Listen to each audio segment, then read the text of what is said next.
Om Swastiastu anak-anak, kembali lagi di mata pelajaran kita hari ini, yaitu hidrologi, jenis-jenis persebaran perairan darat yang ada di Indonesia serta dampaknya dalam kehidupan. Baik, yang pertama ini ada air tanah, rawa, danau, dan sungai.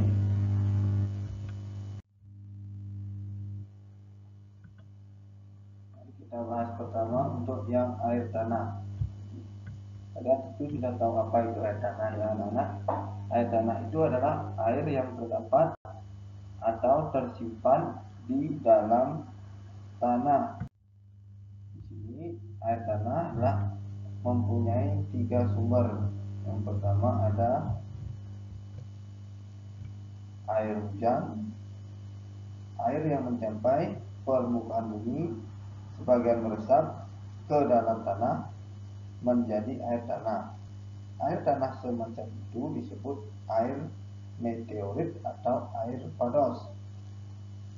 Yang kedua ada air magmatik atau air vulkanis. Air magmatik adalah air tanah yang berasal dari magma. Air tanah itu dinamakan juga air juvenil. Yang ketiga adalah air konet. Air konet ini adalah air tanah yang tersekat atau terjebak dalam pori-pori batuan pada saat batuan itu terbentuk. Air konet dapat berasal dari air tawar atau air laut dan mineral tinggi.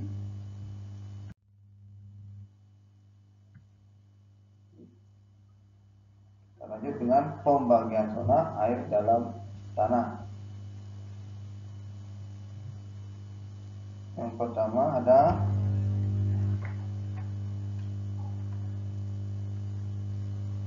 air dangkal, ada air gravitasi, ada air kalsium atau muka tanah, air muka tanah, dan ada air tanah atau batas datar.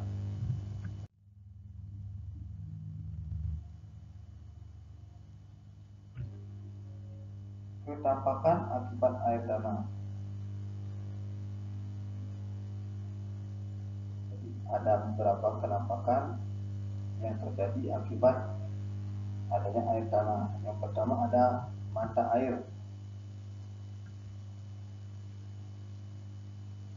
Mata air ini adalah air yang dikeluarkan dari tanah.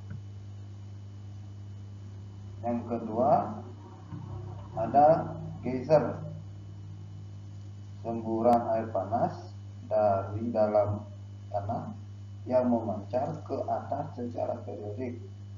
Geyser terjadi karena air yang terdapat di dalam batuan berongga mendapat pemanasan dari gejala pos vulkanik di sekitarnya. Contoh geyser yang ada ini adalah di Yellowstone National Park di Amerika Serikat, terkenal dengan geyser yang memiliki pancaran periodik air panas yang sangat tinggi.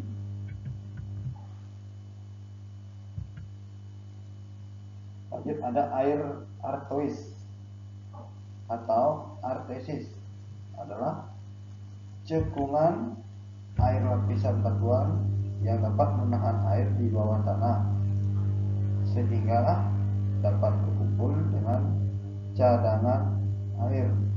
Jika suatu tempat yang terletak lebih rendah daripada cekungan air mengalami keretakan, air dapat keluar dari cekungan yang disebut mata air artesis. Penampakan yang terakhir yaitu rapetin yang terjadi karena air yang berada di bawah tanah sekitar daerah kapur atau pegunungan kars naik ke atas. Ini adalah salah satu contohnya mata air panas yang mengandung air putih digunakan untuk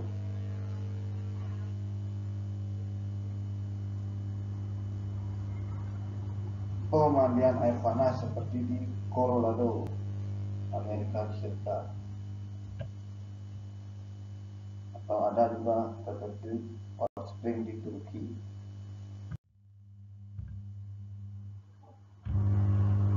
Kita lanjut ke manfaat air tanah. Jadi di sini pertama ada sebagai perairan pada peternakan dan pertanian. Jadi kita bisa jumpai di pertanian dan peternakan modern yang ada di luar negeri. Atau juga ada yang di Indonesia, di Jawa Timur. Sebagian untuk pemenuhan kebutuhan air bersih. Ya, kalau ini di Indonesia hampir semua wilayah memanfaatkan air tanah, baik digunakan untuk mandi, minum, dan sebagainya. Lanjut pada jenis atau persebaran perairan darat yang kedua, rawa.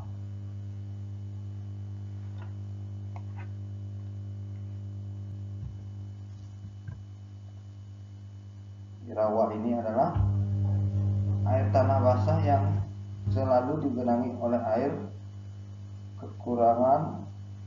karena kekurangan drainase atau letaknya lebih rendah daripada daerah sekitarnya. Jadi rawa ini dapat dibedakan menjadi 3 bagian. Yang pertama ada rawa pantai.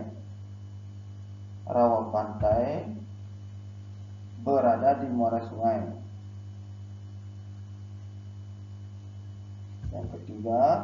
Yang kedua, ada rawa pinggiran.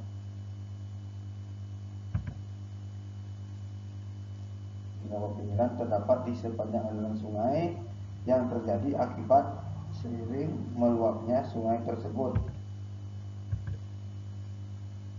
Yang terakhir adalah rawa abadi. Rawa abadi yaitu rawa yang airnya terjebak dalam sebuah cekungan dan tidak memiliki pelepasan ke laut. Tidak bisa mengalir ke laut, dia abadi di darat. Kita lanjut ke danau.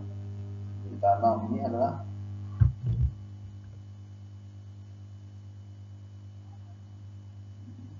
cekungan di daratan yang terisi oleh air. Jadi sumber air danau ini bisa saja berasal dari sungai, hujan, gletser, dan mata air. Jadi danau juga dapat dibedakan menurut proses pembentuknya. Menurut proses pembentuknya, danau ini dapat dibedakan menjadi 2. Yang pertama ada danau alami. Danau alami. Danau yang terbentuk secara apa, anak? Ya betul, secara alami. Contohnya ada danau yang ada di Bali ini. Danau apa ini? Ya. Yang kedua ada danau buatan. Danau yang dibuat oleh manusia. Danau ini sering juga disebut dengan waduk. Contoh salah satu gambarnya itu, perhatikan. Baik, kita lanjut pada jenis danau menurut proses terjadinya. Yang pertama ada danau tektonik. Adalah danau yang terbentuk karena tenaga tektonik. Tenaga tektonik itu sendiri adalah tenaga yang berasal dari dalam bumi atau tenaga endogen yang menyebabkan terjadinya pergeseran kulit bumi. Inilah contoh contoh adalah danau Tondano. Yang pada gambar ini adalah contoh danaunya adalah danau Tondano ya. Kemudian ada yang kedua adalah danau vulkanik, danau yang terbentuk karena letusan gunung api.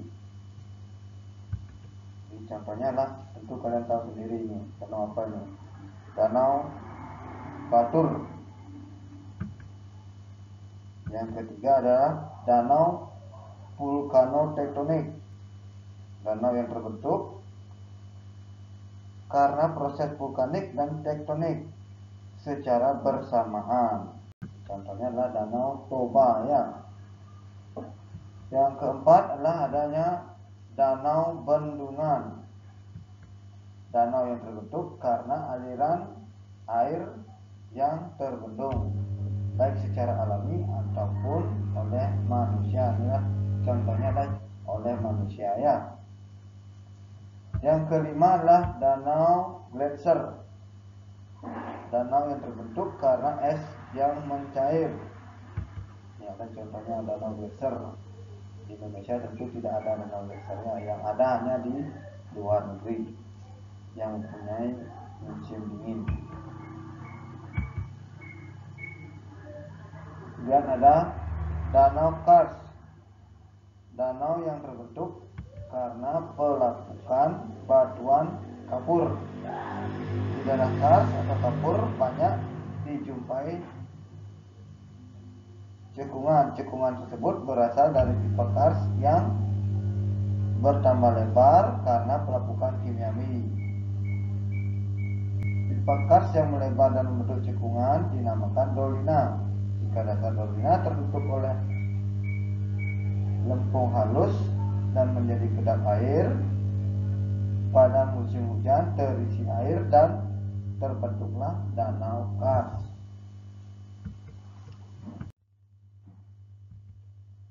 Lanjut dengan manfaat danau. Di manfaat danau kita tahu banyak sekali ya. Yang pertama ada untuk irigasi, ada bisa digunakan untuk pembangkit tenaga listrik, suplai air minum penduduk, perikanan, dan pariwisata. Dan ada materi yang selanjutnya adalah sungai. Dalam salah satu sungai yang saya ambil fotonya.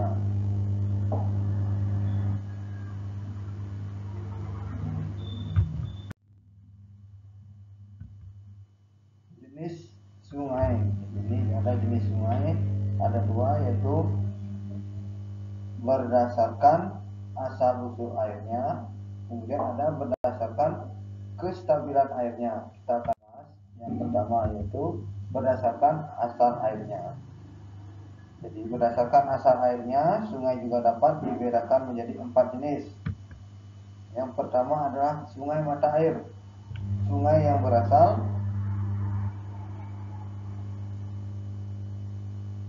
dari mata air. Sungai macam ini aliran airnya tidak banyak berubah baik musim penghujan maupun musim kemarau. Yang kedua, sungai hujan, sungai yang berasal dari curah hujan. Sungai semacam itu di musim penghujan airnya meluap sehingga sering mendatangkan banjir, sedangkan di musim kemarau airnya kering. Sebagian besar sungai di Pulau Jawa termasuk jenis sungai hujan. Yang ketiga adalah sungai gletser, sungai yang airnya berasal dari gletser yang mencair. Aliran air sungai jenis itu stabil dan permanen, debitnya tidak banyak berubah sepanjang tahun. Contoh sungainya adalah sungai Membramo. Yang terakhir adalah sungai campuran. Sungai airnya berasal dari sumber mata air hujan dan gletser. Sungai semacam itu tidak pernah mengalami kekeringan. Kita lanjut yang berdasarkan kestabilan airnya. Ini juga dapat dibedakan menjadi dua jenis, yaitu ada periodik, sungai yang alirannya sepanjang tahun tetap. Jenis sungai ini pada musim penghujan debitnya besar, sedangkan pada musim kemarau debitnya kecil. Sungai perennial, sungai yang alirannya stabil. Jenis sungai itu pada musim penghujan maupun kemarau debit airnya tidak banyak ada perbedaan, jadi tetap ya atau permanen. Lanjut ke materi berikutnya, ada erosi sungai. Di erosi sungai dapat dibedakan menjadi tiga. Yang pertama ada vertikal, ada erosi horizontal, dan erosi mundur. Kita bahas yang pertama. Erosi vertikal ini aliran air di tempat tersebut mengikis dasar sungai. Akibatnya sungai terjadi bertambah dalam. Erosi vertikal jika terjadi di sekitar jembatan sangat berbahaya. Erosi vertikal mengikis dasar sungai sehingga tiang-tiang jembatan menggantung, kemudian jembatan patah atau roboh. Oleh sebab itu, pengambilan pasir di sekitar jembatan dilarang oleh pemerintah. Dan dengan erosi horizontal, di dataran rendah, kemungkinan aliran air untuk mengikis dasar sungai sangat kecil karena permukaan dasar sungai memiliki ketinggian yang sama. Di daratan rendah, aliran air mengikis tebing sungai. Akibatnya sungai makin lebar. Jika yang terkikis tanggul sungai bisa jebol dan terjadilah banjir. Erosi aliran sungai ke arah samping semacam ini disebut horizontal atau erosi lateral. Yang terakhir adalah erosi mundur. Di daerah kering, genangan air hujan di permukaan tanah dapat membentuk alur-alur aliran baru, kemudian bergabung dengan alur sungai yang sudah ada. Hal tersebut mengakibatkan alur sungai bertambah panjang. Hal inilah yang disebut dengan erosi mundur. Kita lanjut dengan sedimentasi sungai.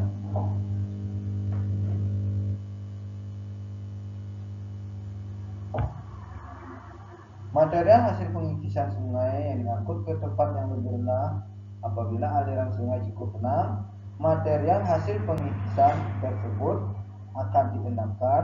Tempat pengendapan yang paling banyak dijumpai adalah di muara sungai. Jika tumpukan material endapan melebihi ketinggian permukaan sungai atau permukaan laut, terbentuklah dataran yang dinamakan dengan delta.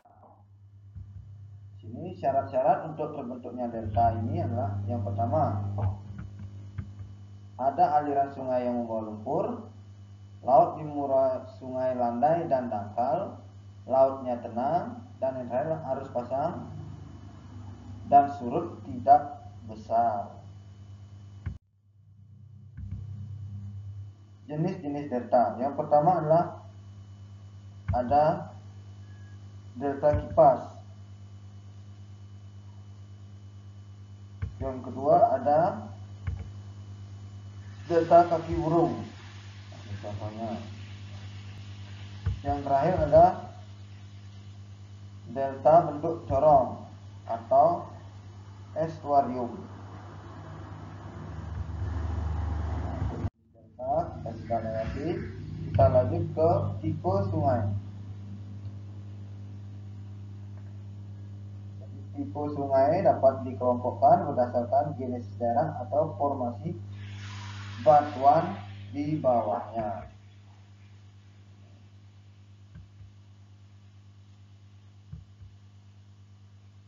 berdasarkan tipogenesis daerahnya ini ada 5, yaitu konsekuen, subsekuen, obsekuen, prasekuen, dan insekuen.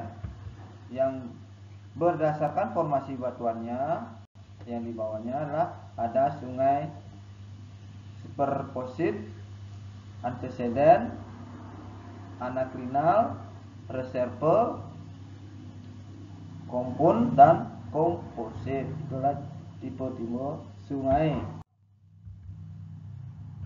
Kemudian ada terakhir adalah materinya adalah pola aliran sungai.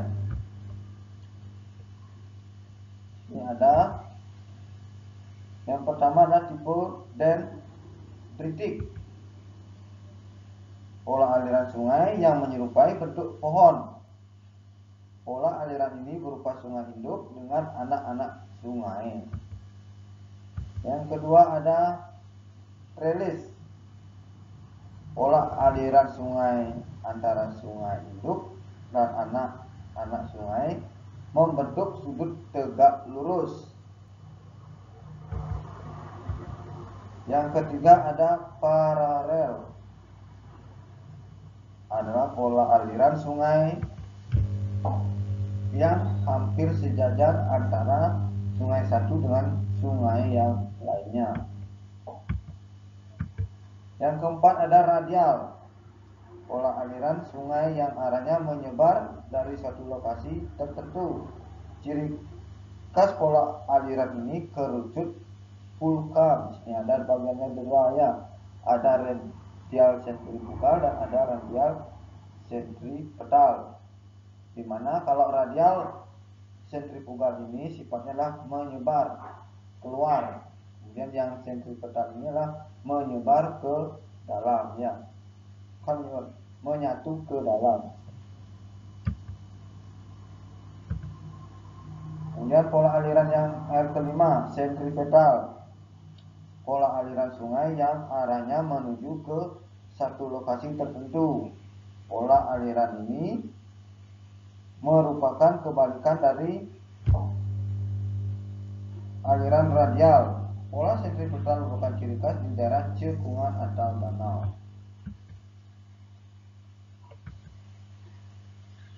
Dan pola sinkhole. Pola aliran sungai di daerah kapur. Ciri khas pola ini adalah aliran sungainya menghilang ke dalam tanah. Dan ada pola aliran sungai dikotomik. Pola aliran sungai yang terdapat dua sungai dengan arah aliran saling berlawanan.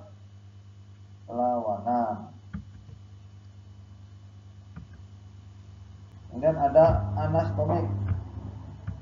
Pola aliran yang berliku-liku atau meander. Terakhir adalah biden. Pola aliran sungai yang diseling oleh danau. Nah, ini gambarnya. Nah, jadi untuk pelajaran ini mari kita sudahi. Sekian dan terima kasih. Om Santi Santi Santi Om.